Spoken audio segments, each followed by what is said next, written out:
There is an invisible boundary on every electronic warfare chart, a jagged line known as the burn-through range. It is the absolute unforgiving physical limit where your jamming pulses lose their strength and your electronic cloak evaporates into the salt air. To cross it is to stand naked before the enemy's gaze. To cross it is to invite death. Yet at 0200 hours on January 3rd, the USS Iwo Jima did not merely brush against this line. She did not drift toward it by mistake. She parked herself 50 miles inside it, a mere 80 miles off a hostile shore. Emissions dark, 3,000 souls aboard. To a civilian news crew watching from a distance, this might look like a standard deployment of American might, but to a naval war planner this is a floating coffin. Why position a $3 billion strategic asset where a single panicked button press from a coastal battery can turn it into an artificial reef? Why place a level 2 trauma center, a sanctuary of healing where the doctors are statistically more likely to become the casualties than the saviors? The answer does not exist in a manual. It lies in a paradox that defies every rule of conventional military logic. We are not here to show you a sitting duck. We are here to show you a trap so cold and calculated that it borders on the sublime. Today on Navi Decoded, we deconstruct the calculus of the 80-mile gamble. We are about to prove why, in the modern theater of shadows, the most dangerous place on the map is actually the safest. Welcome to the briefing. Let's run the numbers. At 80 nautical miles, the mathematics of survival for the Iwo Jima are on paper non-existent. Across the water sits the S-300 VM surface-to-air missile system, known in NATO circles as the Ante-2500. Its maximum engagement range is 135 nautical miles.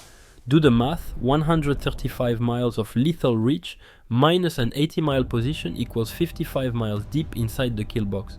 One order, 2 minutes of flight time, a $3 billion investment becomes a graveyard. But look closer at the shadow riding shotgun, beside her an Arleigh Flight 3 destroyer. On her superstructure sits the AN/SPY-6 air and missile defense radar. This is not just a radar, it is a collection of 37 independent radar modular assemblies, each a self-contained node of digital sight. The breakthrough here isn't just software, it is physics, it is gallium nitride, GaN. This semiconductor operates at voltages 30 times higher than the old silicon-based systems. This isn't an incremental step forward, it is a quantum leap into the electromagnetic abyss. The SPY-6 doesn't just see farther, it sees through the noise of existence, through torrential weather, through clouds of chaff, and through the most sophisticated jamming the enemy can muster. It can track a golf ball moving at supersonic speeds from 200 miles away, while simultaneously keeping a steady eye on 300 other contacts. It does not merely detect a threat, it paints it. It classifies the signature, identifies the alloy of the missile's casing, and generates a firing solution before the enemy's weapon has even cleared the rail. Inside the Combat Information Center, CIC, the coast is no longer a landmass, it is a grid of neon green contacts. Every dot is a potential ending. The destroyer isn't playing a game of shields, she's playing a game of blades. If a coastal battery so much as tickles the Iwo Jima with its engagement radar, the fire control computer doesn't wait for a human to ponder the ethics of the moment, it fires first. M6 interceptors, $4.3 million apiece. Their mission is not to strike the radar site that is too slow. Their mission is to kill the inbound threat while it is still climbing through 30,000 feet at Mach 5. The SM-6 possesses a capability that haunts the dreams of enemy pilots, an active radar seeker. In its terminal phase, it no longer needs the mothership to hold its hand. It hunts autonomously. If the target maneuvers the missile, recalculates with the cold indifference of an algorithm. If the target deploys decoys, the seeker discriminates between the real and the fake. The SM-6 doesn't chase, it predicts. It closes the geometry of the kill. When these two objects meet at a combined closure rate of Mach 10, the physics of the collision are terrifying. The SM-6 does not need a large explosive warhead. It relies on Newton. At these speeds, steel does not just bend. Upon contact, the metal undergoes an instantaneous phase change. It turns from a solid directly into a superheated plasma. The target doesn't explode in a shower of debris, it vaporizes. This is hit-to-kill technology. We are not using gunpowder anymore. We are using mathematics to weaponize velocity itself. But firing that interceptor was not a free move. It was an act of exposure, and 50 miles away beneath the crushing weight of the Caribbean, the USS Indiana, A Virginia-class Block 3 nuclear attack submarine has been waiting for exactly this moment. She has been on station for 72 hours, silent a ghost made of high tensile steel. Her Virginia payload tubes, VPT, are already flooded. These aren't the old vertical launch systems. These are massive tubes built into the very spine of the hull, each capable of unleashing 7 Tomahawk land attack missiles. Every GPS coordinate is already pre-programmed, every S-300 battery, every command bunker, every radar installation within a 200-mile radius. The moment that enemy radar goes active to target the Iwo Jima, it sends out a signal that is picked up via satellite data link. The hammer is ready to fall. The order was authorized 48 hours ago, contingent on a single spark of aggression. The tubes open. The Tomahawks launch. This is the definition of layered deterrence. The destroyer is the shield that catches the blow. The submarine is the hammer that shatters the arm that threw it. The message is mathematically unambiguous. You fire one missile, we fire 20. Your entire coastal defense network will cease to exist in exactly 14 minutes. Yet the true genius of the 80-mile gamble isn't in the missiles we fire, it is in the reality we fabricate. Theoretically, at 80 miles, the enemy should have a stable, unbreakable lock on the Iwo Jima. But their screens show nothing but ghosts. High above an EA-18G Growler flies a monotonous racetrack pattern. This isn't jamming in the 1980s sense, it isn't just screaming noise into a microphone. This is 2026. We don't block the signal, we rewrite the truth. Using digital radio frequency memory DRFM, the Growler acts as a Photoshop for radar. When the enemy pulse hits the aircraft, the Growler captures it, digitizes it, and sends back a modified version. It is a technique called range gate pull-off. The enemy radar thinks it sees the ship at 80 miles. A second later, the false signal makes the target appear at 82 miles, then 90. The enemy fire control system tries to track a target that is drifting away, unable to lock onto a ghost that refuses to stand still. The real Iwo Jima has never moved. She's still there 80 miles out, a silent sentinel, while the enemy is wasting millions of dollars of fuel, chasing a phantom toward Jamaica. Electronic warfare, however, is not merely a game of optical illusions. It is the surgical severing of an enemy's neural pathways. Operating in a predator's silence alongside the Growler, the F-35 Lightning II executes a mission so sensitive its true parameters remain classified cyber injection. The AN/APG-81 radar on the F-35 is far more than a sensor, it is a high-powered broadcast antenna capable of transmitting a malware data stream directly into the receiving hardware of the enemy's air defense system. Instead of battering the door down from the outside with noise, it slips through the keyhole. The radar operator in the coastal bunker sees no static. His screen doesn't go dark. It continues to display a clear, tranquil blue sky. Every status indicator remains green. He believes he is in total control. In reality, his guidance protocols have been overwritten.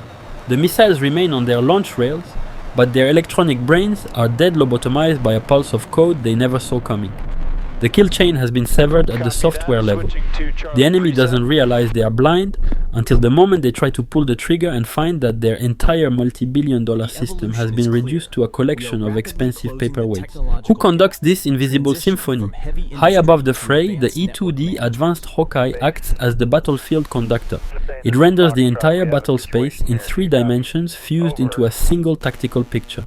A helicopter pilot skimming 200 feet above the black waves isn't navigating by his eyes alone. The Hawkeye transmits a god's eye view directly onto his helmet visor. He sees the jagged coastline, the heat signatures of hostile squads in red and the safe path in green, updated every 1.2 seconds. The United States does not just control the ocean, we control the enemy's very perception of reality. But we must return to the central question. Why risk 3,000 sailors and a $3 billion ship at such a suicidal range? The answer is found in 2 machines, the F-35B and the operating room. First, consider the physics of velocity. The USS Iwo Jima is not an airport, it is an instantaneous launch pad. With a flight deck measuring 843 feet, it turns the rigid rules of aviation into mere suggestions.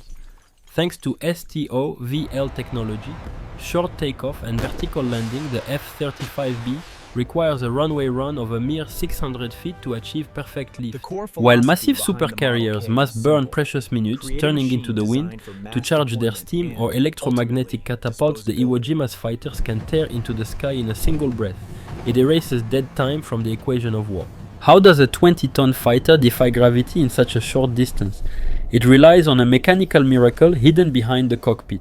When the pilot engages the system, a clutch locks into place, transferring 29,000 horsepower, the entire propulsion power of a guided missile frigate, from the main turbine to a massive lift fan in a heartbeat. The drive shaft connecting the engine to the fan is constructed from advanced carbon composites.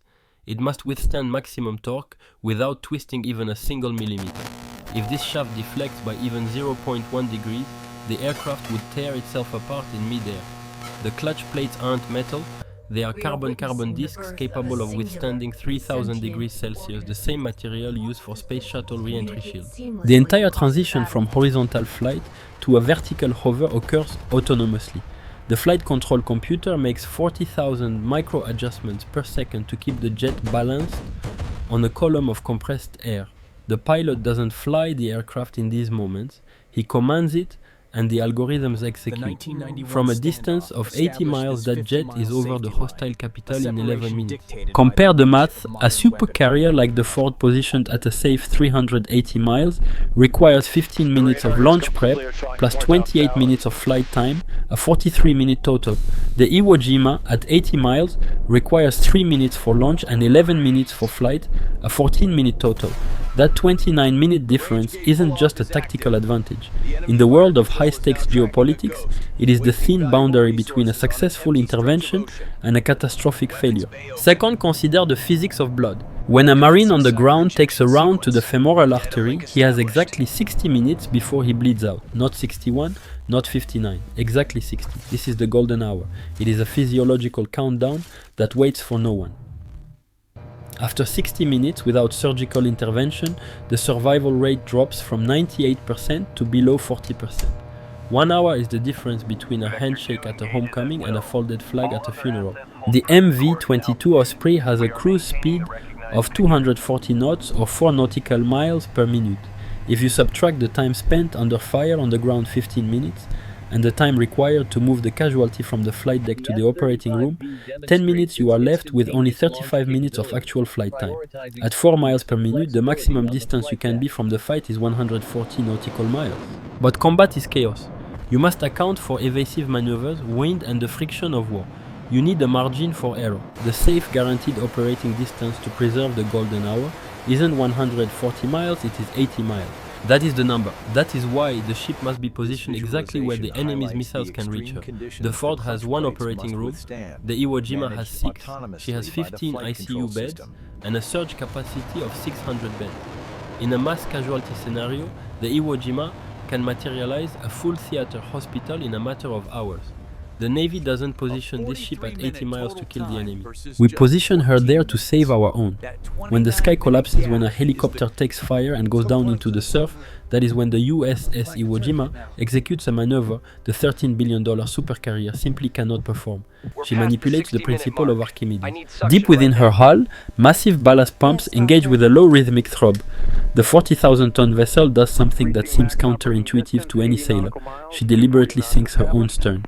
Inhaling thousands of tons of seawater into specialized ballast tanks, she lowers her center of gravity until the boundary between the ship and the ocean is erased. A 266-foot well deck, a cavernous space usually filled with the smell of diesel and salt, transforms into an internal harbor. This isn't a cargo hold, it is a miniature naval base contained within the womb of a mothership.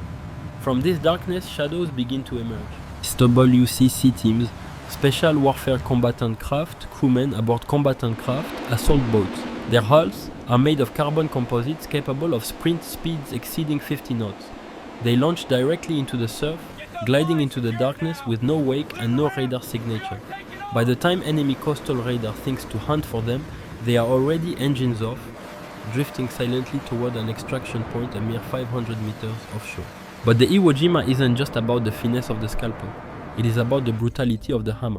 What if the special operations team is pinned down, trapped, deep inland under heavy fire? What if the sea states are too violent for speedboats to operate? The mothership plays her final, most aggressive card, the LCAC landing craft air cushion. This is not a boat. It is an aircraft flying on a pressurized cushion of air. 4 massive gas turbine engines propel this 180-ton beast across the waves at 40 knots. It does not stop at the water's edge. It ignores the surf. It climbs the beach. It traverses swamps and mudflats. It can penetrate 5 miles inland to recover casualties where no other vehicle can go. This is why the Iwo Jima is an invaluable hybrid of war. A carrier dominates the sky, but she is detached from the earth. The Iwo Jima is an amphibious monster. She can perform complex brain surgery on the upper deck, launch stealth fighters from the flight deck, and deploy armored vehicles from the well deck simultaneously. When the LC roars back into the belly of the mothership, carrying the wounded, the massive steel gate seals shut behind it. The ballast pumps purge the seawater, the ship rises back to her fighting trim, and every trace of the American presence vanishes from the shoreline. No one gets left behind. How does the United States Navy position a $3 billion hospital inside the kill zone and expect it to survive? It isn't luck, it is a masterpiece of system architecture. The Ford sits at 380 miles, the shield drawing the world's attention and projecting the heavy shadow of power. The destroyer is the bodyguard finger on the trigger, her SPY-6 radar painting the battle space with the terrifying precision of gallium nitride. The submarine is the hidden hammer, her VPT tubes loaded and waiting for a reason to speak. The Growler is the magician rewriting the enemy's reality with digital light, while the F-35 is the ghost lobotomizing enemy networks before they can even scream. And the Iwo Jima sits at 80 miles, the only ship that actually matters in the end. Because when a wounded Marine wakes up in a sterile hospital bed 72 hours later, it isn't because of a miracle. It's because someone did the math, and that math said 80 miles, not 79, not 81, exactly 80. But behind every number there is a human being. There is the Navy surgeon who hasn't slept in 36 hours, the F-35B pilot sitting in a 120-degree cockpit for 6 straight hours, trusting carbon discs to transition him from a vertical hover back to life. There is the submarine sonar operator, listening to the silence of the deep for 3 days, waiting for a signal he hopes he never receives. And there is the 19-year-old radar operator on the Arleigh Burke destroyer, watching those gallium nitride modules paint threats on his screen. He's just a kid from Ohio who enlisted because he couldn't afford college. He doesn't feel like a hero. But his job tonight, tracking those dots, feeding the firing solutions, and keeping the Iwo Jima safe, was the difference between 10 Marines coming home and 10 families receiving folded flags. American military power doesn't just come from billion-dollar steel. It comes from the ability of 19-year-olds to execute complex geometry problems perfectly under the most intense pressure imaginable. We don't need to invade your capital to win. We can extract exactly what we need while our hospital ship sits 80 miles offshore, protected by physics, mathematics, and sailors who refuse to accept the word impossible. This isn't a threat. This is a geometry demonstration. The math has been done. The watch is set.